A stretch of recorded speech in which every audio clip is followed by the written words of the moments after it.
This is the Realty Classroom Podcast, episode number 50, How the Pro Goes to Work. Are you a real estate agent with an entrepreneurial spirit who wants to turn your job into a business without sacrificing your lifestyle, but you just can't seem to find the right plan to help you get there? Well then, hey, you're in the right place here today. I'm Danny Griffin, the founder of the Realty Classroom and the host of this podcast.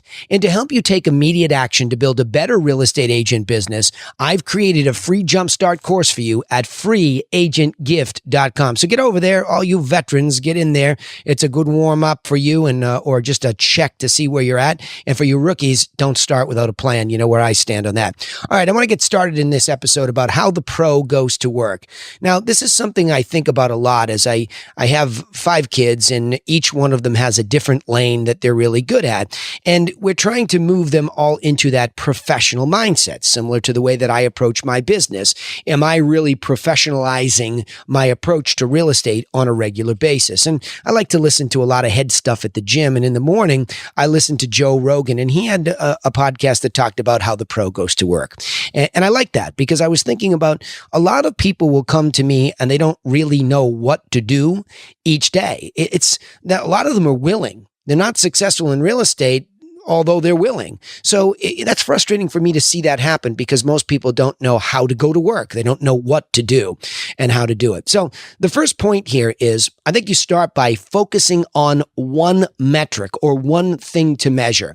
To understand how this business really works, you really have to understand the number of prospects. Okay, you probably heard that term thrown around a lot, as did I for many years. And I'm long in the tooth these days in this business. I've been around it a long time.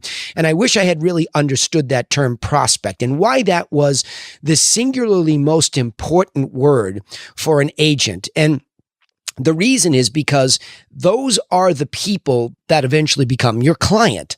And they have to go through this stage. See, I talk about with my mastermind group, this process of a conversion module. See, marketing is one module. That's how we find these contacts and their information. But the disposition of a contact changes while it's being converted to a sale.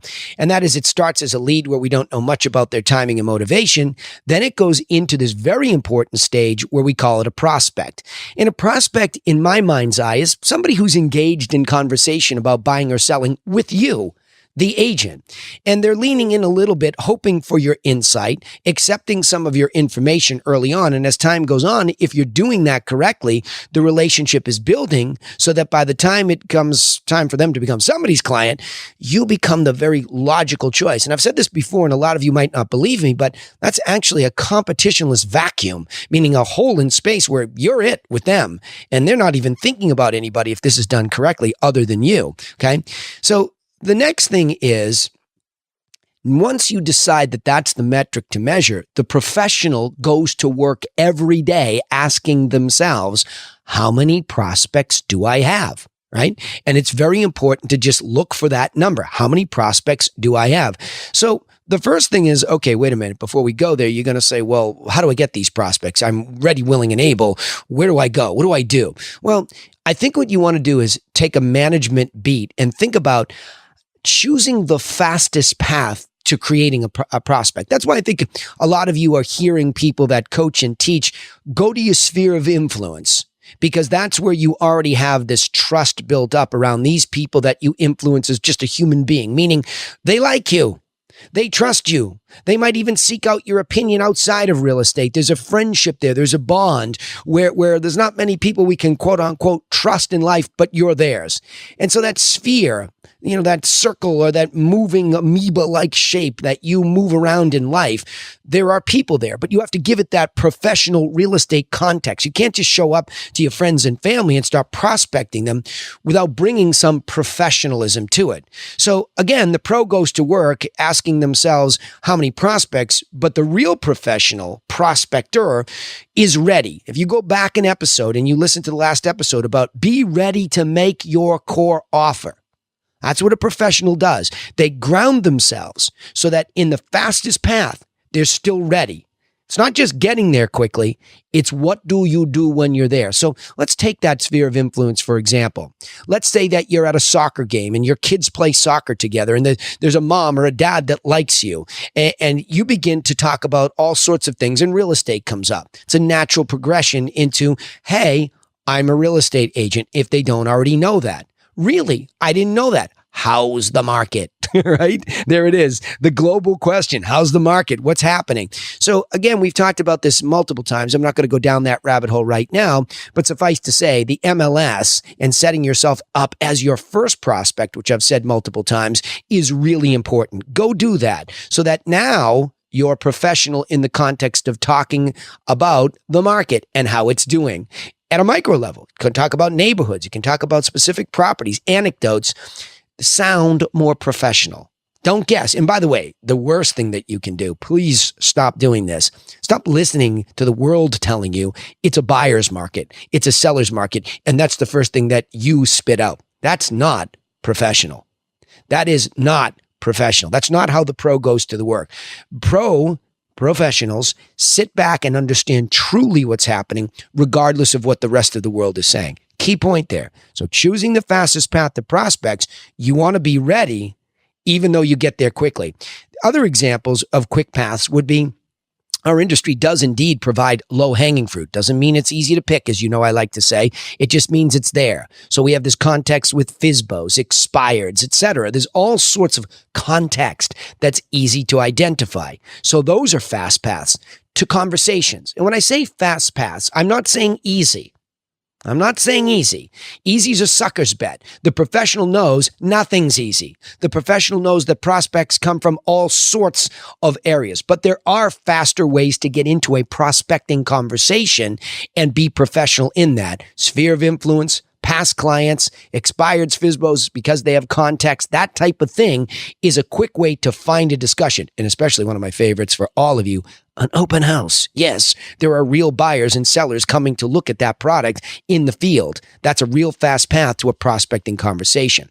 Next, again, my recommendation is go back and listen to the last episode number 49, where we talk about knowing thy offer, right? That is commandment number 1 as a professional real estate agent. Know your core offer. Why should they do business with you? And that's very simple. Here at the Realty Classroom, we promoted just a simple approach to 7 steps to selling, 6 steps to buying. You come up with something like that, and that is your core offer. But the next thing is, people will actually start to listen to you, won't they? They'll hear this professional talking about these micro moments in the market, the neighborhoods, the true trends, and they'll begin to lean in. And they'll begin to guess what? Open up. Hey, you know, the truth is, my husband and I have been thinking about making a move. I would really love to trade up. I'm just worried about this whole process. Bang. A true creation of a prospect opportunity. They lean in and they begin to open up. This is where the next level of your offer, not just the core of demonstrating strategy, but being able to say, hey, did you know that I could set you up directly into the multiple listing system to get some of this information? And maybe that's a good idea for you and your husband to just start looking at what the money's actually buying, so you see what you'd have to pay for that thing you'd like to buy. And then what I'd be happy to do is a quick analysis on your property, including a net sheet to show you what you might walk away with so that you'd know the entire mathematical situation, right? That's how you start to move them in. And they accept that. They say that would be great. So now this continuous relationship supported by all this information coming from MLS now gives you this continuity of relationship, okay?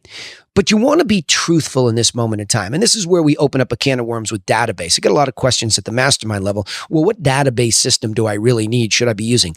How about you all just start by putting your prospects in the back end of MLS in whatever minimalistic database situation you have there, where you can see those prospects in a short list. You don't need a huge list of prospects, by the way, okay? I know everybody's out there listening to this. I need gajillions of leads.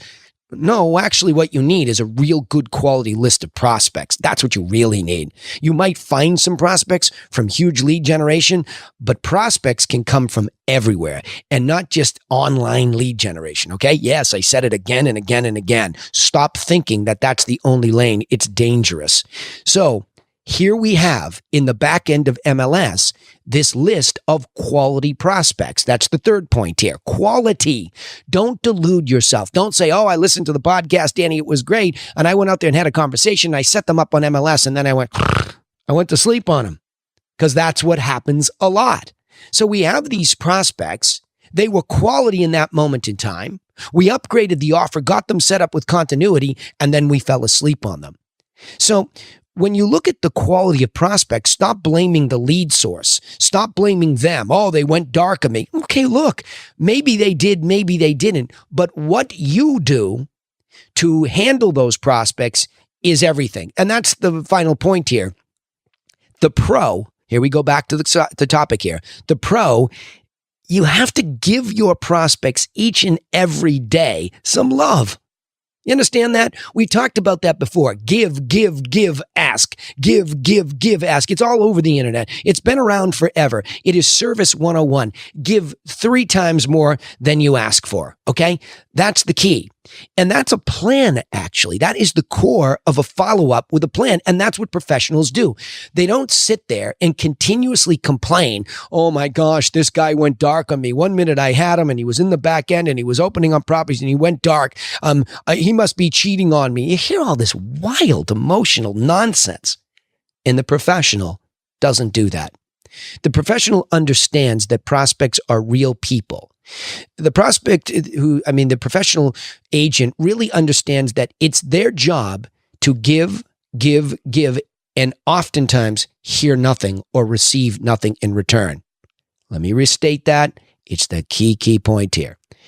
As a professional, you must continue to give to your prospects. Give them what? Give them educational information about buying or selling process. Give them insight as it happens in real time. Hey, did you see this one that sold? Unbelievable deal over here. Give, and educate that person even when they don't respond. Stop always looking for them to respond like a tennis match. They won't. They're busy. That's a huge financial transaction. They have other things going on in their lifetime. Stop whining that they're not playing tennis with you. Okay? Just give to them because that is the plan and stick to the plan. All right? So let me just summarize these. And again, a professional real estate agent has to do a lot more than this, but I'm trying to chunk up one key point. If you do nothing else, you go to work as a professional by focusing on one metric. How many prospects do I have? If I don't have enough, then I need to choose the fastest and most high quality ways to get into conversations where I can make a solid offer and create a new prospect to put into that back end database in MLS bare minimum. All sorts of other things you can do. Certainly I do a lot more than that, but you all need to start with that foundation. Then when you have that list, be truthful about it. You know what'll happen to a prospect list. The good news. Some will move up to a client and they'll close. Some will fall out because their circumstances change. So it's always ebbing and flowing. So you want to stay focused on that core number. How many buyers, how many sellers do I have that have been prospected and what's the quality of them? The pro asks herself that every day. Okay. And then give to those prospects. Stick to that plan of giving and updating them. You'll be shocked at how when you give like that, so authentically, out of nowhere, somebody who quote unquote went dark on you shows up one day and says, hey, I want to make an offer on this property. Happens all the time. All right. Let's chunk up that key point here. The real estate agent pro wakes up each day and builds a database filled with real prospects and protects those relationships every day. All right, remember, you can take immediate action and get started in the right direction with our free video course over at freeagentgift.com. We also broadcast our live sales training on Facebook every Friday at 1 o'clock. We give it away to you. Give, right? I practice what I preach. So remember, turn on our page notifications for the Realty Classroom so you won't miss the reminders. Hey, don't forget to subscribe or follow us on whichever platform you're listening so that you don't miss out on any of these insights. And if you like what you learned here, then we would really appreciate it if you would share these insights with other entrepreneurial real estate agents just like you so that they can join us. We want to help some other people too, right? Pass it on. Hey, thanks for listening. And remember, nobody's coming for you. So get to work on your business.